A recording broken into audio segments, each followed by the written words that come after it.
So let's talk about how you started IVAT. How did this all begin? So my degree is sort of a combined social psychology, educational psychology, clinical psychology. And I was like the new kid on the block. I had done volunteer work during my doctorate and after my master's at a rape crisis center in Northern California. And so there was a woman who was starting a rape crisis center in East Texas, and they wanted a psychology faculty member. I sort of got volunteered and became essentially the vice president and president of the board, and converted it to a full crisis center that still exists, the East Texas Crisis Center, built a shelter for battered women and children, and set up a whole program there with other people running it way back in 1980. And so that sort of introduced me to the family violence. Working with domestic violence victims, then we ended up working with the children who were growing up in the homes, and then the perpetrators, and developing programs.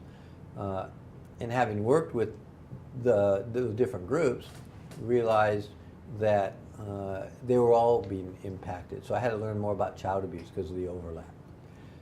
So in about the somewhat early 1980s, the Surgeon General and Attorney General independently came out with reports back then about how intimate partner violence and these others were national epidemics. So I started asking, as we were developing programs, I didn't know who in the country else was doing what we were doing or that. There was no national network. There was no national clearinghouse. So some of the people who worked from battered women's shelters were beginning to interact with. In those days, there were less than 500 nationwide. So they didn't have a good connection. So I kept looking for some way to communicate. And then finally, when people said there wasn't any network, there wasn't any clearinghouse, I said, well, then I'll start one.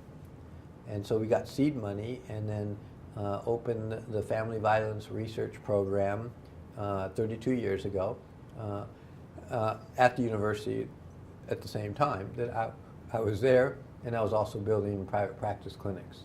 So we had all those things, and the crisis center. So we started building a network of people who could do direct services, people who could work on research and policy, and people who can also be involved in sort of advocacy from the crisis center standpoint. And so that's how the Institute started. That's how I was getting more educated in these issues. And then we realized shortly afterwards, in the middle to a little bit after, in the 80s, having been dealing with sexual assault and rape, the interconnection, coercion, power and control, some of the same things we know. So we then created, as part of this program, it became the Family Violence and Sexual Assault Institute. Either the first or one of the first in the country to integrate those and include across the board, from child abuse to domestic violence to sexual assault. And became a nonprofit, separate, independent, 91. And we've been going ever since. So we've now broadened across the lifespan. So we deal with abuse of older adults, bullying, youth violence, and basically the vision was a one-stop shop. So now we do business as the Institute on Violence, Abuse, and Trauma, which is a one-stop shop. So we deal with all those different components and different departments.